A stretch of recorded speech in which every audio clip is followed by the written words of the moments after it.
They're represented by head coach Bryant Vincent and student athletes A.J. Vinson, a senior offensive lineman from Social Circle, Georgia, and Noah Flemmings, a senior linebacker from Austin, Texas.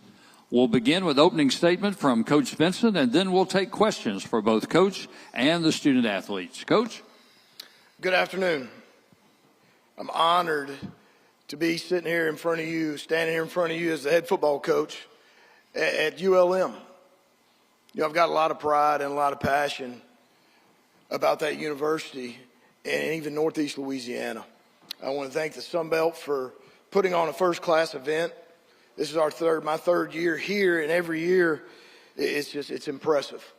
I believe it in my heart that the Sun Belt Conference is the SEC. I said that year one of the G6, from top to bottom. It's a physical league. It's a well-coached league. We have tremendous leadership, at the top with Commissioner Gill, and I still think that our best times are ahead of us. We were able to add University of Louisiana Tech, that I know I'm going to get questions about coming up here soon. That's just going to really create a lot of excitement and energy and really focus point in Northeast Louisiana that's been missing for years. And we look forward to that.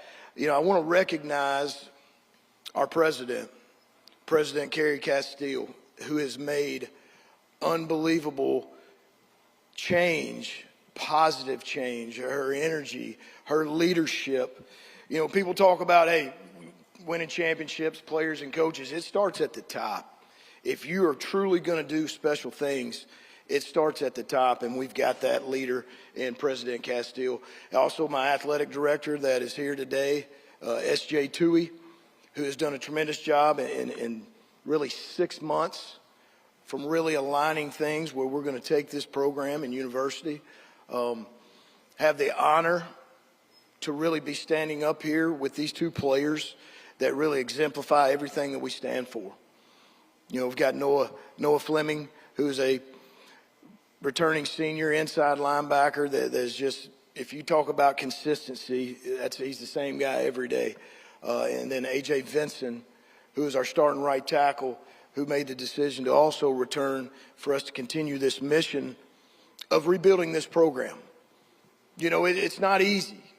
If you think you're just going to walk in and you're going to catch lightning in a bottle, sometimes you do, sometimes you don't. And you got to be tough, and you've got to be passionate, and you've got to be willing to put your head down day in and day out, day in and day out. And that's what this football team that I've seen, this last offseason since January do. And there's so many things that are going on in college football right now. Is retention. Retention obviously has become very popular and is a big deal because you're trying to build a new football team every year. The last 2 to 3 years have been, obviously very different in this game. And when you can have your best players and your best leaders come back, I think that every team in the Sun Belt added around 40-plus players. So you're building a new team year in and year out here currently.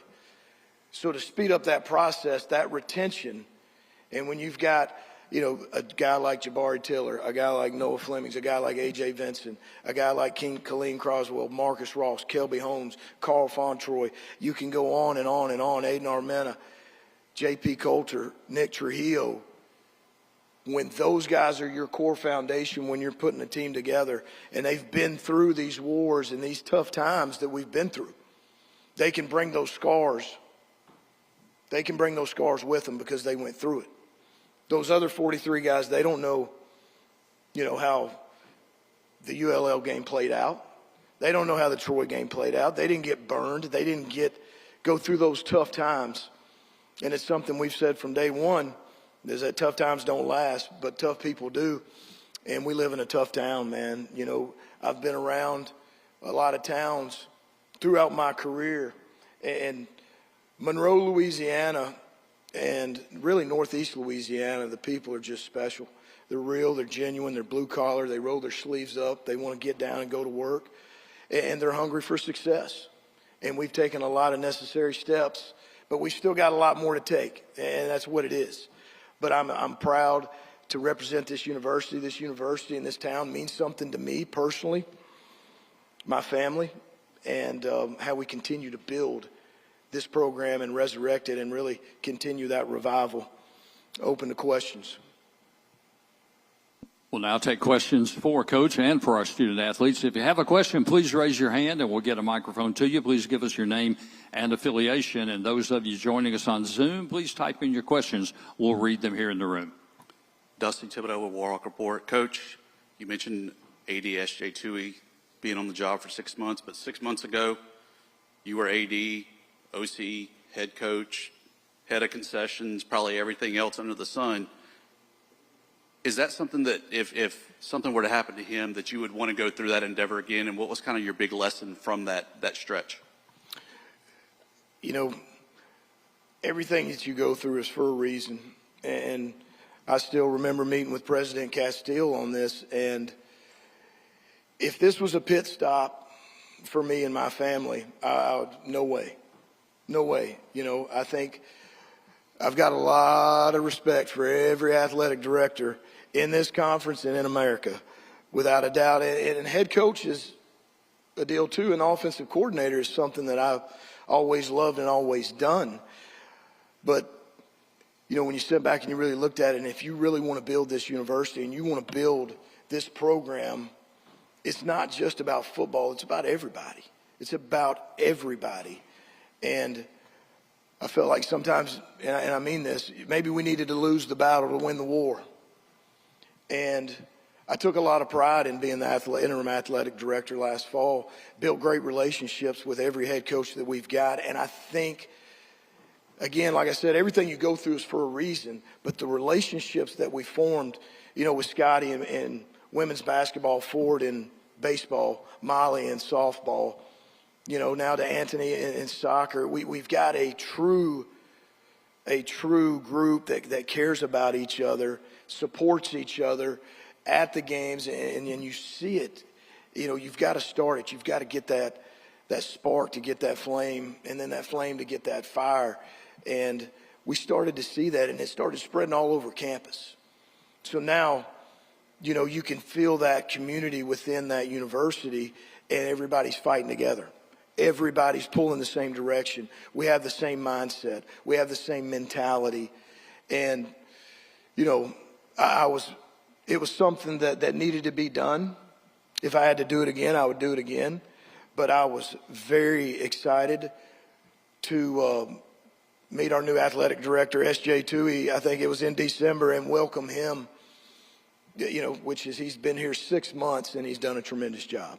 Again, another piece of the puzzle that can take us to places that we haven't been. And when you look from the top down, you know, I've been around a lot of different situations, but it all starts at the top, and I can't brag on President Castile enough. She's a boss, and she's real, and she wants it done right, and that's what's going to be done. But then down to, you know, SJ, down to all of our coaches, down to all of our teams. And, you know, I think it's something that need to be done. I think you had to get through it. Tough times don't last. I think we've resurrected our sports medicine program. I think we've resurrected a lot of our care this last 6 months. How you doing, Coach? Lucas Hill with the Southeastern Channel, right here. You mentioned already that somebody was going to bring up the Louisiana Tech ordeal. Here you go. What does it mean for you and the rest of the Monroe community and even the Ruston community to just have this rivalry back for the first time in just over 25 years? You know, that's incredible. If you sit back and you think about that, we're 20 minutes down the road, 30 minutes down the road, and we haven't played in 25, 26 years.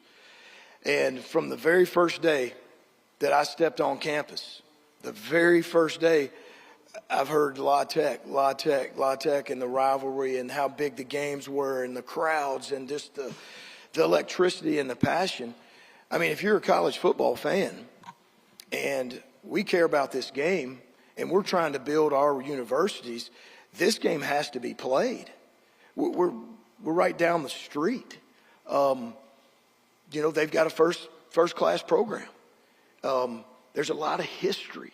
The alumni, you know, you've got kids that are going to grow up in Monroe in that area, and they're going to go to those games.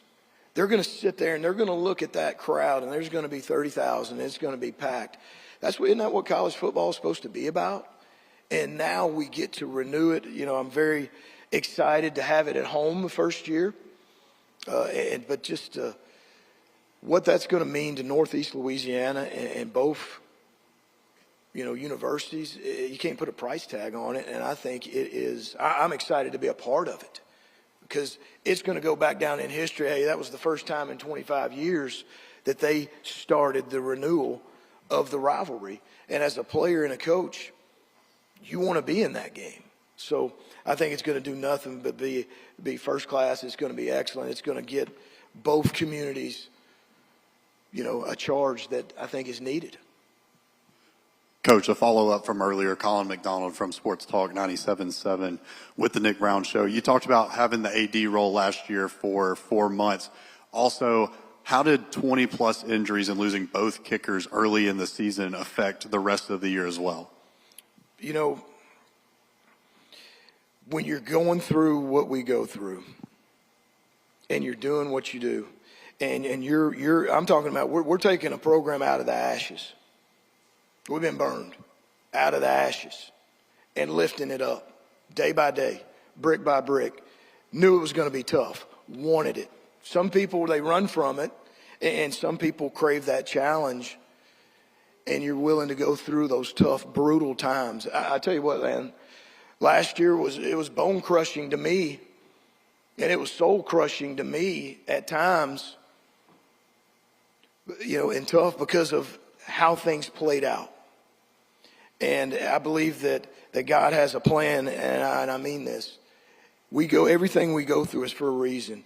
And by God, if you go back and you look at every single post-game interview, every single one of them, there was not one excuse made. Not one excuse. And we're not going to make excuses. If the leader starts making excuses, you know, and you're in that fire and you're laying that foundation, you're going right back to square one. And we had to get creative. You know, that's the first time in my coaching career going on 30 years where we're in week 5 and we don't have a kicker. You know, and we're in the dorms. You know, who's kicked in high school, who's done this. But you know what? It just, everything you go through is for a reason. And you got to be willing to stand tall in those tough times and not make excuses, not point the finger, because, you know, to me that's losing. And if we're going to eliminate the losing, we got to start winning. And I think this team is tougher from it. And when you have these guys like these two, and then the team that we have back home that have carried a lot of those scars, man, that's a burn now. If there's something about you and you're competitive and you want to, you know, rewrite it, do something about it. And you got to do something about it daily. But it was definitely some tough times, but you know what? They're going to make us stronger and build us for what's to come. We've got a Zoom question for Coach and for Noah. How exciting has this linebacker group been for this upcoming season, and how that unit can be one of the most talented in program history? Linebacker room going to be overly exciting. We got a lot of some vets coming back, and then we got some new guys coming in too, and they're going to bring a lot of energy, a lot of just physicalness, and a lot of growth within the linebacker group, and not just the linebacker group, for the whole defense and team in general. Our linebacker group prides ourselves as being just the quarterback of the defense. So being able to have those guys, you know, all of us in the linebacker group for real, that's definitely going to take our defense to the next level. Yeah, I sit back and I tell people all the time, you know, and I've looked at a lot of opponents, but I think our linebacker room is the best I've ever been a part of as a whole. Having Noah Flemming come back, you know, getting Marcus Ross back, who's another 6'3", 230 linebacker that can really run. Kelby Holmes, got T.J. Williams, Ricky Banks. You were able to get Lazarus Amos, a.k.a. Pooh. He was the National Junior College Defensive Player of the Year. I think we've got tremendous depth. I think this team is built 3 deep because the 105 is real. And I think every coach in the Sun Belt will tell you a lot of it's the last man standing, and we've got a lot of good relationships throughout this league, and the 105 is real, and how you build your roster, it's critical. So injuries is part of college football, but there towards those last couple of weeks, it's a lot of who's left standing. Got another Zoom question, this one for AJ and also for Coach. How excited are you that you've got a lot of offensive linemen back with experience, and you've got your quarterback and 3 of his top 4 receivers back? I feel like our offensive line, they are good. Everything else, like we can push the ball, we can throw the ball. I have trust in them, and even Coach V got trust in them. And I feel like this the main part of like our offense. If you go back to our offensive line, it all starts up front on both sides of the ball. But you go back and to be able to get AJ to come back and really commit to this mission was a huge deal, because we all know, at the end of the season what happens, and he made the decision to stay. And then to have Roscoe Bird back, to have Kaleem Croswell back, Reese Steele back, Nate Green back, Drew Hutchinson back, David Applewhite and Bright. So I think right now we're a solid 2 deep. I'm talking about guys battling for jobs with almost 3 deep. So feel really good at this moment. Now, we ain't had a practice and we ain't hit anybody yet, but really like our depth. I think our offensive line is our closest unit on this team, which is unique. And they're the strong leaders, very tough, take a lot of pride in everything they do, and I think that's just become infectious. We've got a team back home. We've got 9 workouts left this summer, and they finished up this morning. And this team is different, and I know where we're picked. None of that stuff really matters to me. It matters to how we grow each day and who we're willing to become. And there's a lot of leadership and toughness in this team, and it's just different. And we're excited about this season. Chip on your shoulder, underdog, doesn't matter what it is, it's who are we. And I think this team, back home, that had a workout this morning, is different. I think it's different. It has to be different. It has to be different. This is a good league from the top to the bottom. Every game is a war. This league has got great coaches. It's got great traditions, and we're building our own. Coach Emmanuel Peppes with the Sun Belt Conference. Got a question for you, and then for AJ as well. You talked about wanting to be up tempo with your offense this year, and how that was a goal. To that, of course, you made some additions on your staff as well, including a new offensive coordinator, some new guys on the staff. Just talk about the benefit they've been, and AJ, if you could just give the answer from the player's perspective as well. Offensively, we hired Jesse Montaldo as our offensive coordinator. I've known him since 2011. He was the head coach at Ellsworth. He moved to Iowa Central the last 8 years. We became extremely close, developed a really good relationship. I always really respected how he ran his program, how he recruited, the relationship that he had with his players. We signed a lot of players throughout the year from his schools.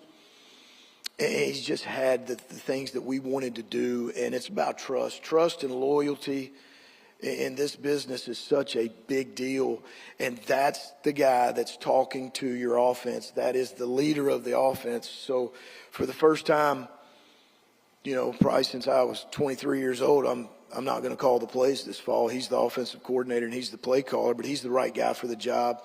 Brought in Sean Simmons, who was also his running back coach, as our running back coach, and brought him in Gav, who was also Coach Montaldo's tight end coach on offense. So, we're gonna score points, man. I'm still old school.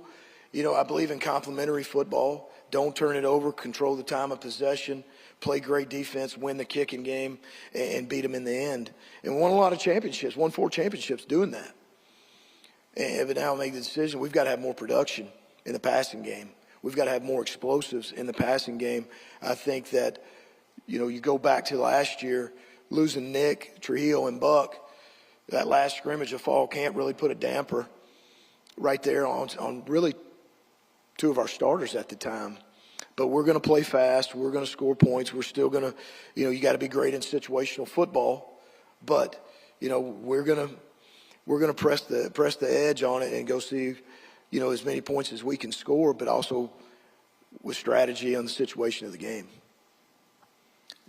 Any other questions for Coach or our student athletes? Yeah, just AJ, just from the player's perspective, just following up on what it's like to get to work with those coaches and what it's been for this offense so far off season.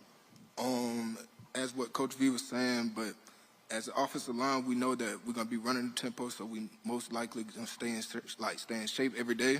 So we continue to work every single day and every single after workouts, after practice, we all talk to each other and things like that.